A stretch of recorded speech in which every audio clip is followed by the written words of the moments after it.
a transfer of, I don't know, $200 million annually from Indiana, and looks like New York's going to end up getting 400 million or whatever the calculations are, but it will run into a state-by-state transfer of funds associated with the Clean Power Plan.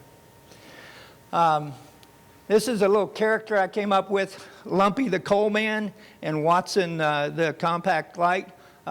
This a while back. GE asked me to put together a little animation for them, but we are not all about saving existing coal-fueled electricity. As part of WIA, or part of the funding and things that we get, we very much want to look to new technology, whether it's gasification, the Kemper project. As you know, there's been a number of issues there, but I was visiting with Mississippi Power last week, actually, and they had, no, week before last. I was on my honeymoon last week. It wasn't last week, but 2 weeks ago, and they said they are now actually generating electricity. They're generating syngas.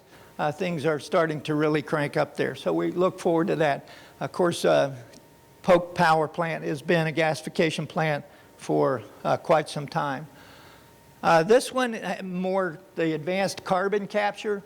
We look to the Integrated Test Center at Dry Forks, also the Petronova plant down in Houston that is doing carbon capture there as well. 60% of the CO2, I think, will be captured at the Petronova plant there in Houston that NRG has. So we're working with them. We had a meeting with the Department of Energy recently. They have $8.5 billion that they're trying to find for fossil fuel projects that are out there. And we met with them in Houston and put together a number of clean coal folks to sit down with DOE and see if there could be a partnership there. So that's basically that. I hadn't shot myself in the head. That's the presentation, and I welcome any questions you might have. Thanks, Randy, for that good briefing. Can you, is there information you can share about some of these clean coal projects that are candidates for the $8 billion, DOE? ClearStacks is one that we've been working with. ClearStacks actually has a new technology that does what a scrubber does, but at much, much less cost, about a third of the cost of adding scrubbers. They have a test plant that's in, oh man, I thought I turned that off. That is in, it's in, I think it's in western part of Wyoming. What's the name of the plant? I'm going to forget it now. But there is a test project going forward with ClearStacks, and they were very, very closely tied, or we had a great meeting with the Department of Energy as far as looking at additional funding. You know, the key to working together with the Department of Energy is the funds are great, but there's usually strings tied to that. And those strings sometimes can mean you lose some of the control that you need really to go forward with that project or with that test. So it's a fine line, it's a give and take, but it looks like we have, they might go forward with the Department of Energy on some funding. They're looking for, I think, 50 million is what they're needing for that project. And they've raised part of it, but they haven't got all the way there. Yes, sir. Randy, are there any next focal points, battlegrounds ahead like you have described in your presentation that are in the rearview mirror immediately ahead of you? There are. Just got off the phone yesterday with some folks in Louisiana. EPA originally said on regional haze that they had until March to put their plan forward, their SIP, the State Implementation Plan. EPA came back a week ago and said, by the way, we want your SIP by October 15th. And so we're working now with them very quickly to try to help them. There's 3 power plants in Louisiana that use Powder River Basin coal, the Nelson plant, the Rodemaker 2, and Big Cajun 2 Unit 4 those three are under attack by EPA to put scrubbers. Some of them have, I think one of them has scrubbers, but to actually increase their controls on those plants, and they want an answer from Louisiana Department of Environmental Quality by the 15th of this month. They're not to the 5th stage yet, but Louisiana's one, Kansas is one that we've been working with, Nebraska. I was visiting with the Nebraska, of course they're owned totally by the state, with their chief head of governmental affairs a week or two ago, and they said they'd like to have some help, economic research, other things that we can provide, grassroots. A lot of times the utility doesn't want to stake out that far right position, or they, you know, if you say the economic analysis came from the utility, well, that's not the same as if it's an independent group, a broad-based group that we can bring together in the state. So Nebraska, Kansas, and Louisiana right now are three that we're working on.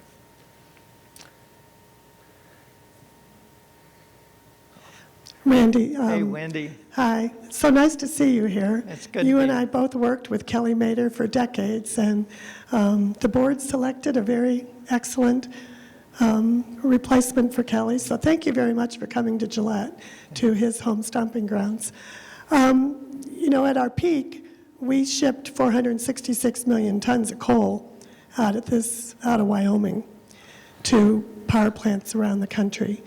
And we're hoping to be able to ship 300 million this year.